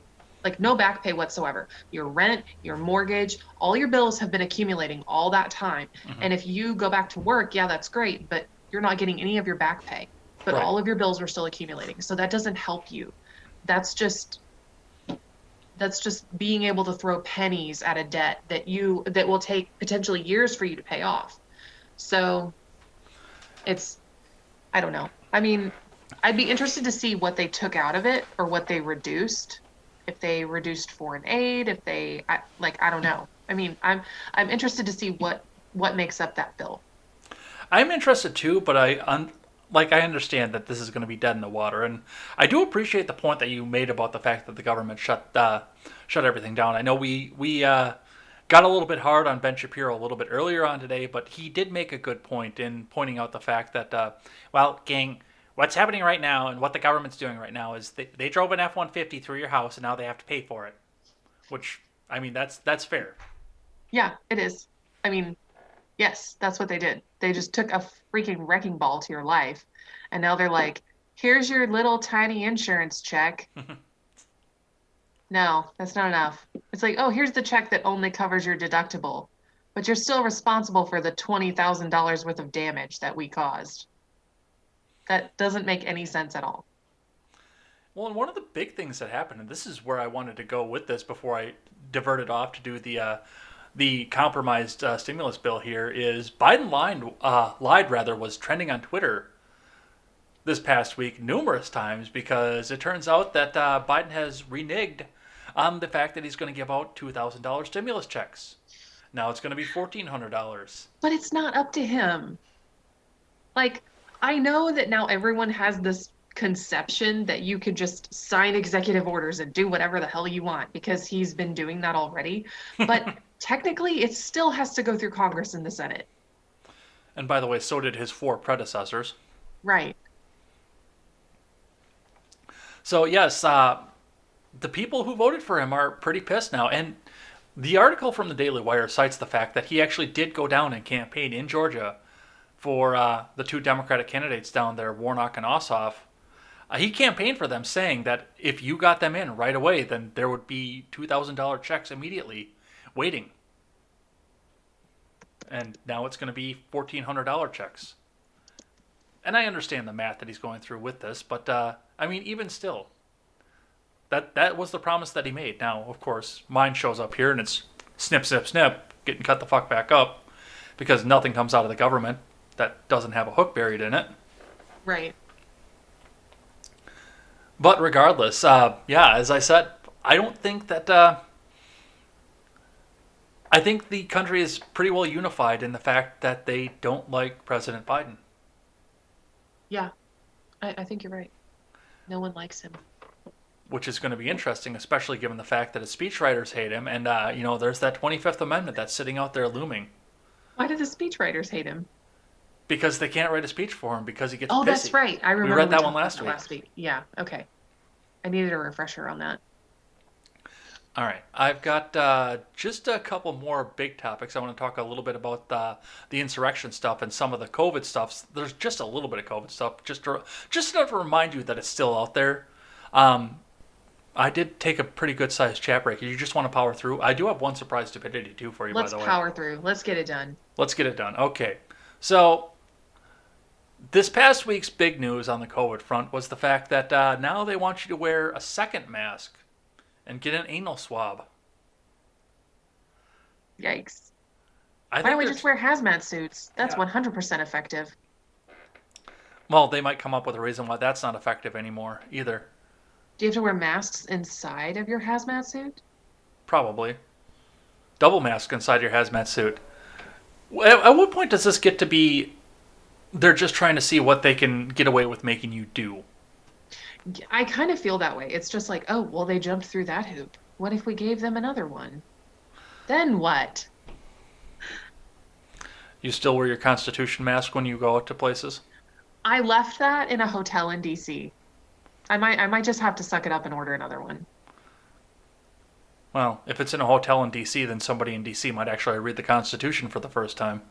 Right? Maybe. I'm sure there are plenty of them down there that have not at this point there. I still wear the Gadsden flag one. If I go into a place, I actively try to avoid places that enforce that, but that's actually probably going to be going away pretty soon as well. A little bit of news out of my state. I did not see what the Thursday vote was, but on Tuesday, the Wisconsin Senate passed a resolution to go around Governor Tony Evers because the mask mandate was never law. It was always an executive order. Yes. And they finally came around and said, okay, we're going to come back and vote on this to see if we can't get rid of it. Now, breaking news. Go away, autoplay. Nobody likes you. The big thing that pissed me off about that was, why couldn't you do this? Why did you have to wait until after election, inauguration, and everything else to come back and try to do this? You've had 6 months, I think was when they put the mandate in. 6 months ago. You've had 6 months to fucking do this. Why are you just getting around to it now? Is it because it's politically convenient? Or not politically convenient? Or what the fuck is the deal here? Looks like some Republicans jumped across to oppose the measure, but it is a joint resolution. So it looks like the mask mandate is going away. Now, of course, some businesses still mandate them by private business aspect, and I try to avoid going to them as possible. But has there been any pushback in your state on any of this? Not yet. I haven't seen anything yet. What is the makeup of your government down there? It's red, red, red. I mean, the whole state is red except for Bloomington, Evansville, and Indianapolis, and Gary. So Chicagoland area, blue. Indianapolis, blue. Evansville, maybe purple. Bloomington, super blue. Very Democrat, liberal. I don't know what the hell they just dropped up there, but it sounded like it hurt. I didn't hear anything. I'm surprised because it was pretty fucking loud. So, did, do you have a mandate down there though? Yes, we do. I'm surprised. I'm very surprised Oh, actually. there was a huge pushback against the mandate when it first went in. That's why Donald Rainwater did so well in the governor's race because everyone was mad at Holcomb. But I think everybody's just, I mean, they're still mad about it, but they're still just like, I don't know. They just like grumble and get along with their day. Well, I know your neighbors over to Ohio. DeWine came out, and I had to cut this for time, but DeWine came out and started to say, "Okay, well, if you guys are good, then we'll start rolling your curfew back, and we'll let you go a little bit later and a little bit later." Right, because you can't get infected with COVID at 11 p.m., but you totally can at 7 p.m. It's just, it just forces more people to be out at the same time. Hmm. I don't understand why they don't get that. I used to love to go to the grocery after 9 p.m., after my kid went to bed, when it was dark, when nobody else was there. And now everything closes at 10 o'clock. Yeah. So I can't leave at 9 to get to the grocery, do all my grocery shopping, and check out before 10. It's not enough time. I quit trying to go and started ordering through Instacart, and I love it. I haven't been to the grocery store in almost 2 months. It's been really nice. I haven't been to the grocery store in almost 3 hours. I I definitely just I definitely just don't like people that much anyway. So I don't think this there's was sort of Instacart an where this I was sort live. of an upgrade of I don't like going to the grocery store with everyone else, so I'm going to go super late at night. Now it's I'm just not going to go to the grocery store at all. I'm going to have someone bring me my groceries, and it's worth that extra $10 in a tip. I don't care. I don't know if we have Instacart here. I It's think it's awesome. too rural for where I live. It You're might in a be little bit more urban setting than I am, though, too. a little bit. It's still 20 minutes to get to the grocery. Hmm. But yeah, I don't know if I don't know if we have that here. I went over there. Check, because it's awesome. Maybe I had to go over there and get some salt because the owner of the building that I live in decided that they didn't want to de-ice. They just shoveled. They didn't de-ice, so I did it for them, and I will be You're turning the so receipt into them nice. as well. And I'm not Okay. that nice. The other big news that came out this week came out of New York because Letitia James has reluctantly let out the numbers, and it turns out that a lot more people in nursing homes probably died than they let on throughout the rest of the pandemic. So, I mean, Andy might not And be the Como hero. had an absolutely horrible reaction when he was confronted with this information. I didn't see the reaction. Can you paraphrase this a little bit? He he basically said, "Who cares where they died? They died. Who cares if they died in a hospital or a nursing home? They died." It was literally what he said. I could hear the heads exploding while I was watching the video of him say this because I was just like, "You have got to be shitting me." How? I mean, there's still tar out there, right? We can go down to Ron's place and get feathers from his chickens. Can we do some of that? You can just, I mean, wait for everybody to get their stimulus checks again, and then a bucket of tar and feathers on Amazon. Just, Have you looked into wait, this before? maybe we could just have buckets of tar and feathers delivered to Como's house. I don't think he would get the message. No, we could go to one of those companies that sends you a bag of dicks. They're gummies or gorilla poop. For Oh, legal purposes, this is a joke. yes. I had to make sure there because that's Susan bait right there. That is definite Susan bait right there.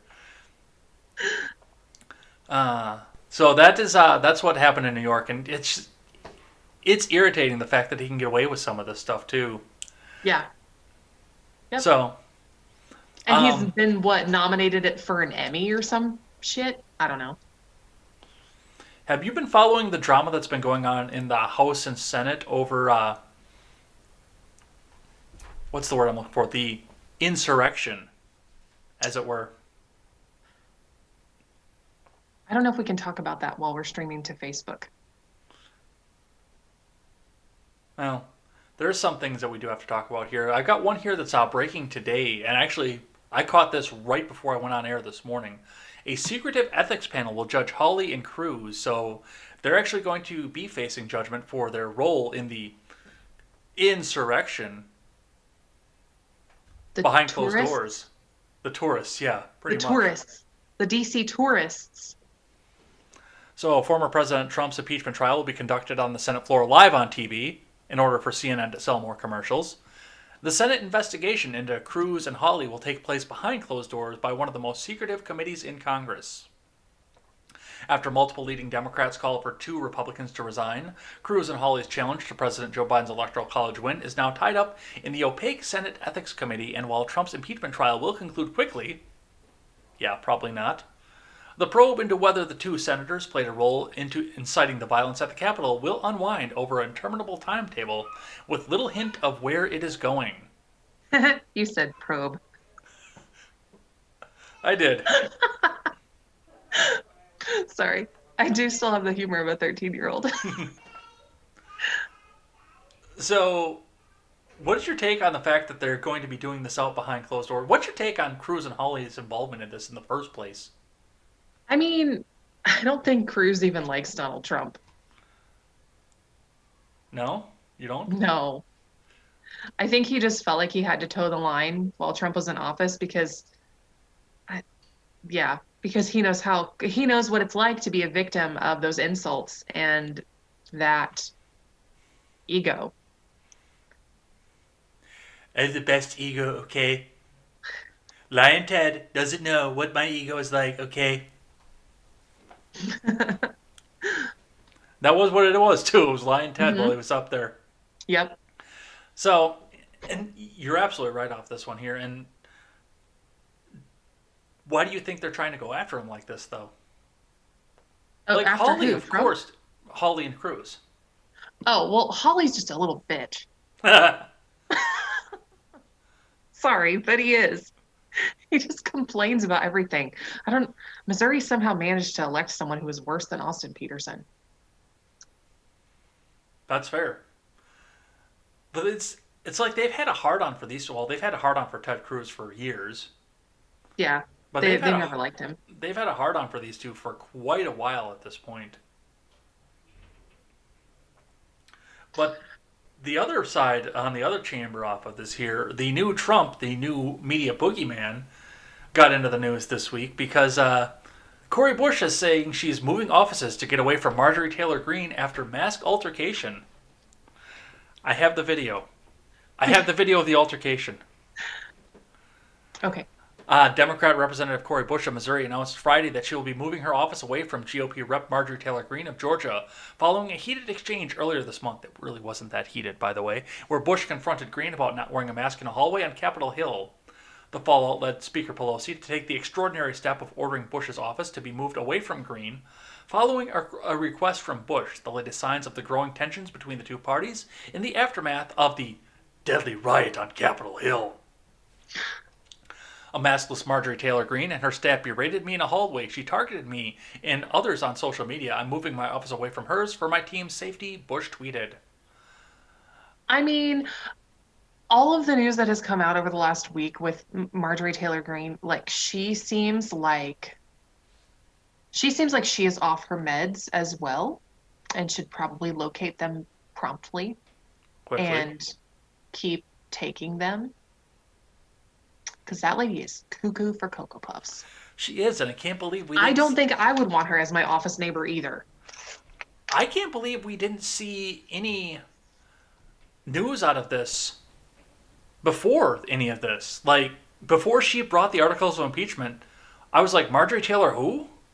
Who the fuck Yeah, is I had this? never heard of her either. I mean, and there's like 535 members of Congress, so that's not really that surprising that, I hadn't heard her name before. But damn, how did she hide that crazy for that long? Apparently she didn't. The media never reported on it, is what I'm getting out of all this here. Interesting. Now, as I mentioned, Bush claims that Marjorie Taylor was the one that confronted her. Well, let's have a listen to this and see what you think. There it goes. And here it goes. Attack the Capitol, which I denounce and completely am against and don't agree with the violence. But yet Democrats who cheered on, supported, called peaceful protests, Antifa BLM riots the entire year long that caused billions of dollars worth of damage, attacked American businesses, burned down Minneapolis.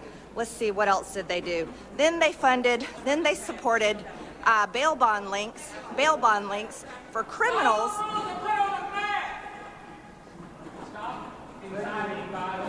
You know what? Yeah, don't yell at people. You know what? You shouldn't bring COVID positive members in here, spreading COVID everywhere. Stop being a hypocrite. Yeah, this is how it is here now. This is how it is. Stop being a hypocrite. Who confronted who? I couldn't hear anything.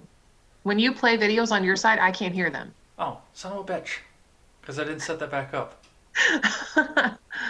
Okay. Yeah, usually I have the audio share going on, but I forgot to do that with this one. Mm-hmm. Because we made the It's new okay. Zoom call, remember? I have already I've already looked into it. Mm-hmm. No, she's just crazy. They're both crazy, because Cori Bush is not exactly a sane one either. No, but Marjorie Taylor Greene is like really out there. She's like conspiracy theory person, somehow got elected. I don't understand that. I'm sorry, again, like I've said it before, the myth of the intelligent voter, it's a thing. Who votes for that? I feel the same way about that Madison Cawthorn guy. Who elected that Republican ding dong? Yeah, I don't know I don't know who elected a lot of these people, but they are definitely considered. I don't get it. It's the same thing with AOC for that matter. I mean, I know that she had a Cenk Uygur money behind all that, but still. How do you elect her, and how do you re-elect her after she chased 30,000 jobs away from your district? Because people are crazy. Again, not intelligent voters. Because she's from Georgia, right? Yes. Okay, so that's easy. It's Georgia. So they are pro-life, pro-gun, and if you run on those two things, you're golden. That's it. That's all they care about. Those voters are so hyper-focused on their one or two pet issues that they will ignore glaring personality flaws, character flaws, everything to elect that person because again, I've said this on podcasts for a long time. Politicians have figured out how to weaponize fear. Can you imagine a Republican running on a platform that did not include pro-life because they had already fixed it the way that they wanted it, that did not include pro-gun because we just legalized all firearms, and did not include illegals are going to steal my jobs? Could you imagine a Republican candidate having to run a campaign without those three things on it? Well, I mean, And conversely, can you imagine a Democrat that didn't run on a platform of we need healthcare for everyone, bring all the illegals in or whatever.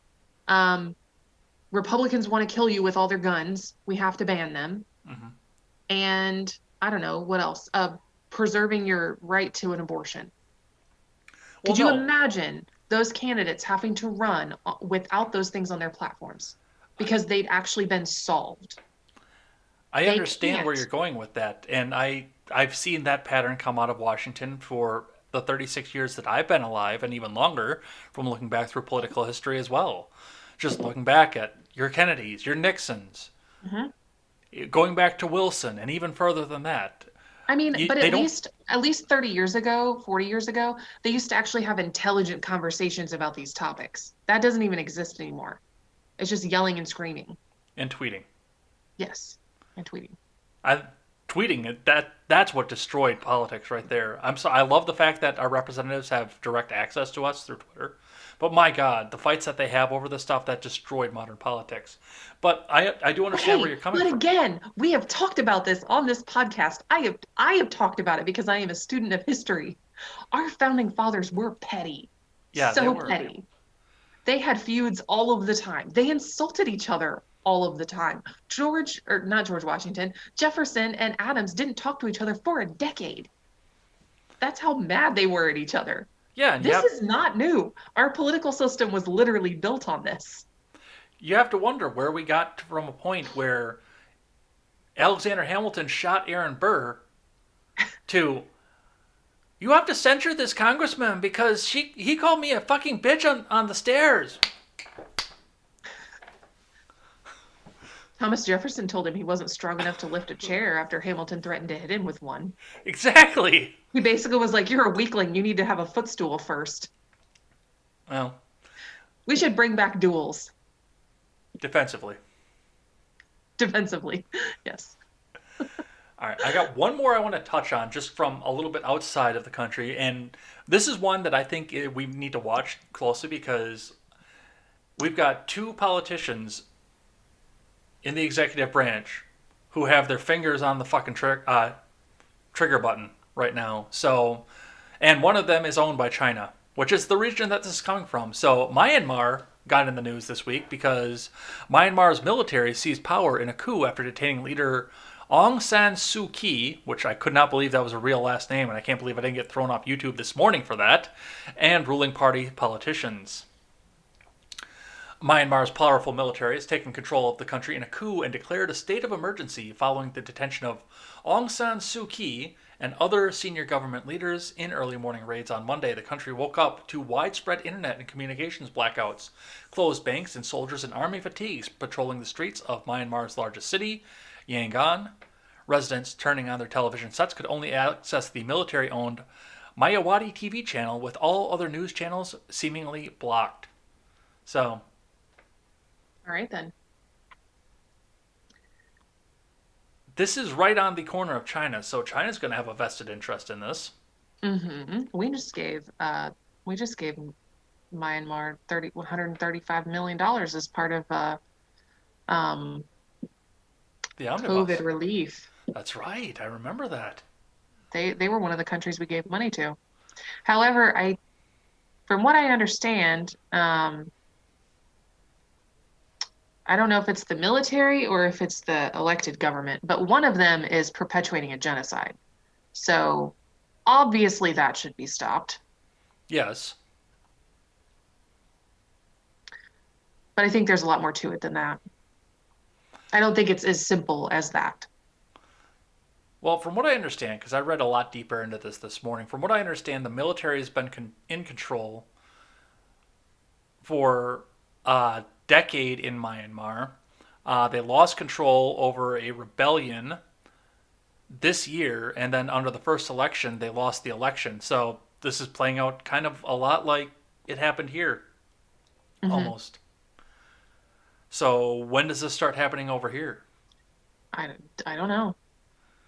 Oh wait, we'll shoot back when they try to do that shit. Right. They know better than that. But this is especially because Biden's been saber rattling over the weekend, and I didn't get a chance to put this into the notes either because I couldn't verify it this morning. But Biden's been saber rattling with Iran. We've got North Korea coming out there yelling their insults. Syria's yelling insults at us. Yeah, we've got troops back in northern Syria. So yeah, it's only a matter of time. I think my comment on Twitter today was, are we going to get into 2 new wars in the first 100 days or not? Because it's looking like it's going to be at least 2. Well, I guess it's good for business and good for stocks and good for the people who pay off the politicians, isn't it? Yeah, I guess. It's All right. not, okay, so I'll said it before, I'll say it again. Genocide and mass murder are never in anyone's best interest. Period. No, that they're not. Well, speaking of things that are not in anybody's best interest here, I got one little short one out of my home state here. Surprise debate. Are you a baseball fan by any chance? No, not really. No. So, the field won't mean anything to you, but the irony in this article will. So, let me get the picture up for the people who are watching along at home. Where is it? Where is it? Where is it? Where is it? I know I put it in here. There it is. I've got another picture up here I need to get rid of. The billboard is still up. All right. So this is the sign outside of Miller Park, which was just changed. It's now American Family Field. And due to possibly an electrical fault, the sign went up in flames as soon as they went over. So see if you can, because this is only like a paragraph long article here, see if you can find the problem with this here. Breaking news, newly installed American Family Field sign engulfed in flames. WNT breaking news reported by David Johns. The newly installed American Family Field sign is engulfed in flames. WNT was the first on the scene to report the fire. Sources at the stadium reported seeing sparks prior to the flames. Stadium officials are not ruling out foul play at the time, but an electrical malfunction is the most likely root cause. State Farm, the stadium's current insurance carrier, could not be reached for comment. Okay. American Family just bought the field and State Farm is still insuring it. You don't see the conflict of interest here? I mean, yeah, that's kind of obvious. I don't know. I thought that was really stupid. It is stupid. You didn't find it as stupid as I did. I thought it was No, really fucking because stupid. I don't get the references. Rival insurance companies. One bought it and the other one's insuring it. Okay. That was the stupidity that I saw in that one. Okay. Miller Park will never be the same. That's all I have to say. And I don't even like the Milwaukee Brewers. I'm a Red Sox fan. I thought it was entertaining. Well, let's do live chat. And then we'll head on out of here. Oh boy. Okay. We'll just go from the bottom. Most recent back. Grant says, I don't even think I can say that on Facebook. Sorry, Grant. I have to skip over those comments. I don't want to get zucked. Basically, everyone's just saying war profiteering, and Kyle says he believes that the military was the ones committing the genocide. I would have to fact check that because I don't know, but if you have already, then cool. Grant tagged Kyle and said the Democrats got the Green Party removed in a lot of states to try and force more people to vote Democrat. That is true. We watched that very carefully on the Libertarian side because we were worried that Republicans would do the same thing. They didn't. We got 50 state ballot access. But yeah, they played dirty tricks. In Montana, actually, the Democratic Party actually called people that signed the signatures on the ballot petitions and convinced them to call the election commission and say, I changed my mind. I don't want my signature on that piece of paper. And enough people agreed to do that the Greens were forced off the ballot. That's how dirty they played. Mm-hmm. Wait, you mean one of the major two parties was playing dirty? I'm shocked. Shocked, Yeah, I say. shocked and appalled. Then we had a discussion about people who got elected as Republicans. No, I don't know. We had a little side discussion about my tangent about people, one issue voters. Someone suggested they duel with Nerf guns. I like that idea. Could you see like AOC and Bernie with Nerf guns? That'd be amazing. I don't want to shoot the Nerf gun. I just want my pudding cup. I want free healthcare for everybody in my pudding cup. Why do I have this plastic gun? You can't fire a Nerf gun if you're wearing mittens.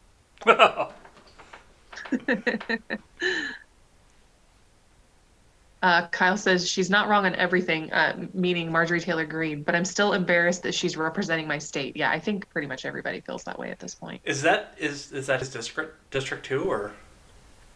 Is that your district or just your state? I don't know. I'll check out at the bottom. If you want to I keep have going to the go other all the way back direction. up. CJ wants to talk about Liz Cheney. I don't want to talk about Liz Cheney because I think she's awful. We talked that one to death, and we did that one last week too. Yeah, we did. We talked about that for a while. When I talked about rainwater, lots of people were commenting that they supported him, which is fantastic. CJ says, can we bring back Ding Dong Ditch, some feathers and tar? That should be a thing. Ooh. I agree. Defensively. Totally agree. Defensively, just chuck it. Nailbender said, I'm a contractor. I can get roofing tar in 55-gallon drums. Defensively. Defensively.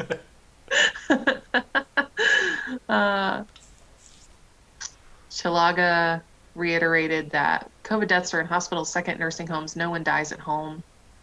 Yeah, I think more people died at home in Europe than died here at home.